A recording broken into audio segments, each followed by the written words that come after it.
मैं भगवान देवताओं की छठी कला हूं, इसलिए जगत में मैं छठी के नाम से पूजी जाऊंगी। कल छठ हो जाएगी महाराज, और वो छठ भी कोई साधारण नहीं। जिस छठ माता का स्मरण स्वयं भगवान कृष्ण के पुत्र सांब ने किया, जिस छठी माता को स्वयं कार्तिकेय जी को दिया गया, पूरा विश्व भगत लोग होते हैं, आज से व्रत का क्रम प्रारंभ कर देते हैं महाराज। 36 घंटे का ये व्रत रहता है। स्नान, खाना, दूसरे दिन फिर वही क्रम में पूजन की तैयारी, भूखे रहना, सूर्य को अर्घ देना, उगते को डूबते, और मां छठी का स्मरण करना। मैं छठ की पूजा, छठी बिहार साइड में, यूपी साइड में, इधर सबसे ज्यादा पूजन होती है छठ की। कौन सी माता है ये छठ? है कौन सी माता छठ? जितने लोग पूजन कर रहे हैं उनको भी ज्ञात नहीं है कि ये छठ की पूजन होती क्यों है, ये माता है कौन सी। ये छठ माता कोई दूसरी नहीं है, कार्तिकेय जी की धर्म पत्नी देवसेना है, जिसकी पूजन होती है छठी के रूप में। उगता सूरज और डूबता सूरज का अर्घ होता है। सबसे पहली छठ पूजन किसने करी थी? भगवान कृष्ण के पुत्र सांब ने करी थी। सांब पुराण कहती है सबसे पहली छठ पूजन, क्योंकि सांब का शरीर बेकार हो गया था। भगवान कृष्ण की शरण में सांब पड़ गया। पिताजी आपने मुझे श्राप दिया है, क्योंकि गलत भाव हो गया था, गलत दृष्टि हो गई। भगवान कृष्ण के पास में जामवंती जी बैठी हुई थी, तो सांब ने आकर कहा, पिताजी मुझसे गलती हो गई, बहुत बड़ी गलती, क्षमा कर दीजिए। भगवान कृष्ण ने कहा, तुम सूर्य की आराधना करो। सूर्य की आराधना करी तो सूर्य कहते हैं तुम इंद्र की पुत्री देवसेना की आराधना करो। और कार्तिकेय जी महाराज की धर्म पत्नी देवसेना की जब आराधना सांब ने करना प्रारंभ करी, सूर्य को उगते को और डूबते को जब नमन करना प्रारंभ करा, अर्घ देना प्रारंभ करा, जल में खड़े होकर सांब तप साधना में डूबा रहता, सूर्य का स्मरण करता, देवसेना का स्मरण करता, तो देवसेना वहां प्रकट हुई। देवसेना ने कहा, मैं भगवान की छठी कला हूं, मैं भगवान देवताओं की छठी कला हूं, इसलिए जगत में मैं छठी के नाम से पूजी जाऊंगी। और सुन ए सांब, तूने मेरी आराधना करी है, मृत्यु लोक में जो मेरी आराधना करेगा वो जगत का सारा सुख भोगेगा, और तू भी चिंता मत करना, तू भी सर्व सुख भोगेगा। अब देखिएगा महाराज, शिव महापुराण की कथा कितना सुंदर वर्णन कर रही है कि एक लोटा पानी का फल क्या है। माताओं जरा आप ध्यान दीजिएगा। कई लोग कहते हैं, गुरुजी आप पुरुषों को तो कहते ही नहीं हो कि एक लोटा पानी चढ़ाओ, कि पुरुष लोग मंदिर जाएं, कि पुरुष लोग भगवान शंकर का आराधना करें, पूजन करें। मेरा आप सबसे निवेदन है, इस व्यासपीठ से हमने कभी ये नहीं कहा कि माताओं आप जल चढ़ाओ, कि पुरुष आप जल चढ़ाओ। हम तो निवेदन सबके लिए करते हैं कि आप सब मिलकर, गला पकड़ रहा है बाबू, आप सब मिलकर आप शिव की आराधना करिए, आप सब मिलकर भगवान शंकर का आराधना करें। एक लोटा पानी, चाहे पुरुष हो, चाहे स्त्री हो, चाहे बच्चे हो, चाहे युवान हो, चाहे बड़े हो, वो जल शिव को समर्पित करें। शंकर को जल समर्पित करो, शंकर को जल चढ़ाइए। उसका फल क्या है महाराज? शिव जी की कुछ चीजें बड़ी प्रिय है। एक भस्म का त्रिपुंड, एक गले में रुद्राक्ष की, जम के बोलिए, माला, और अगर रुद्राक्ष की माला नहीं भी हो तो एक रुद्राक्ष आपके गले में हो। मस्तक पर त्रिपुंड हो, गले में रुद्राक्ष हो, और मुख पर या तो पंचाक्षर मंत्र नमः शिवाय ओम, या ओम नमः शिवाय, या श्री शिवाय नमस्तुभ्यम। फिर से बोलिए, श्री शिवाय नमस्तुभ्यम।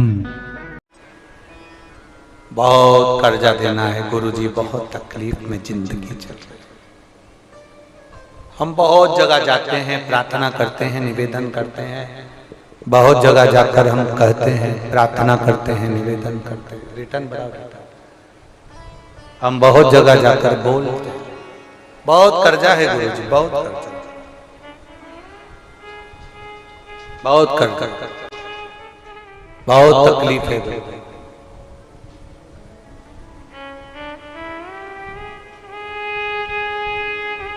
दूध के अंदर कुछ मात्रा में शक्कर मिलाकर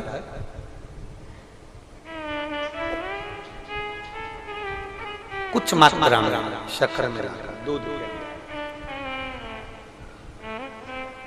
एक बेलपत्र बाबा देवादिदेव महादेव को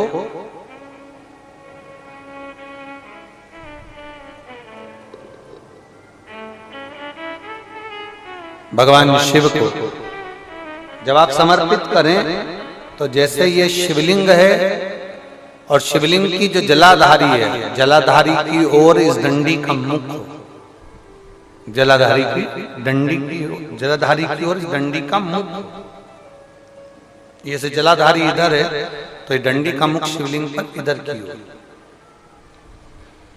दूध में कुछ मात्रा में मिली हुई शक्कर, कुछ मात्रा।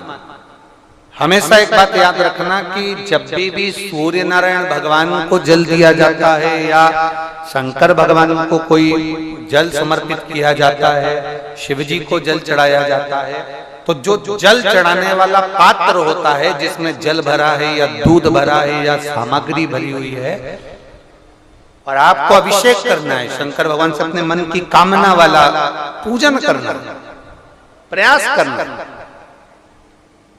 शक्कर डाल दी, कई लोग उसमें दूध में शक्कर को हिला दिए, मिला दिए ना, जल भरा, जल में कुछ आ गया, उंगली डालकर निकाल दिया या कोई पत्ते से या कोई फूल से या कोई सामग्री से निकाल दिया ना। हमने पहले भी कथा में कहा है, वृक्ष से तोड़े हुए फूल, और यहां तक एक कथा में वर्णन किया कि एक फूल ऐसा भी है जो तोड़ा नहीं जाता, जमीन पर गिरा हुआ फूल। कौन सा बताया था? पारिजात। उस फूल को तोड़ा नहीं जाता, वो फूल जमीन पे गिरना चाहिए, जमीन पर गिरेगा, उठाओगे तब शंकर को चढ़ेगा। वो पारिजात का फूल, वो पारिजात का पुष्प।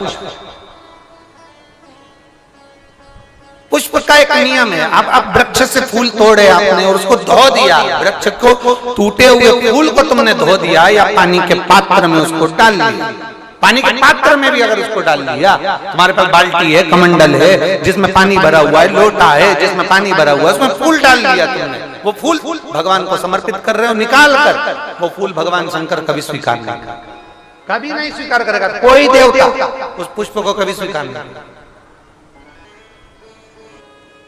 अगर हमने फूल, फिर निवेदन है, दूध चढ़ाने वाले व्यक्ति याद रखना, बहुत कर्जा है, बहुत कर्जा, चूक ही नहीं रहा। आज शिवरात्रि है, 5 शिवरात्रि को आपको ये कर्म करना, 5 शिवरात्रि, 5 के बाद में फिर अपन बात करेंगे। तुम्हारे नगर में जब कथा हो, तुम्हारे आसपास में कथा हो, तब जरूर आना और पत्र लिख कर देना कि 5 शिवरात्रि का उपाय करा था और फल मिला। 5 शिवरात्रि बेलपत्री की डंडी का मुख जलाधारी की ओर है, दूध में शक्कर मिलाना, शक्कर मिलाने का मतलब है दूध का पात्र उसमें शक्कर डाल दी, पर हाथ नहीं डाला, चम्मच नहीं डाली, फूल नहीं डाला, उसको हिलाया नहीं गया। आप समर्पित करिए, बेलपत्र की डंडी का मुख इधर, जलाधारी की ओर जल चढ़ा, दूध चढ़ाया, शक्कर मिला हुआ, और दूध चढ़ाने के बाद में एक छोटे से पात्र में उस दूध को झेल लिया, फिर बाद में जल चढ़ाया।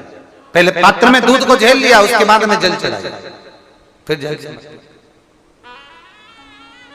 वो जो दूध लेकर आए उसका एक बिंदी अपने दरवाजे पर या अपनी अलमारी पर या अपने व्यापार के स्थान पर दूध की एक उंगली, मात्र उतना ही दूध लेकर, उसको पीना नहीं है, उतना ही दूध लेकर आना है, केवल एक उंगली जो लग जाए द्वार, और थोड़ा मंदिर से थोड़ा जल्दी आने का प्रयास करना, क्योंकि वो दूध का जो पात्र है ना, कई लोग बहुत चतुर होते हैं, वो सूख जाता है तो उसमें एक्स्ट्रा पानी मिला लेते हैं, जिससे गीला हो जाता है, चिपका देते हैं।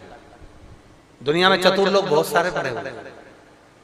थोड़ा जल्दी आ जाओ मंदिर से, जिससे वो दूध की एक बूंद जो दूध लेकर आए वो सूखे ना। उस दूध की एक बूंद भी अगर आपने 5 शिवरात्रि कर लिया, 5 शिवरात्रि के बाद बात करेंगे कि कर्जा कितना रह गया और कितना चूका, फिर बात करेंगे, बात विचार कर। वो शिव उघड़ी है, शंभु उघड़ी है,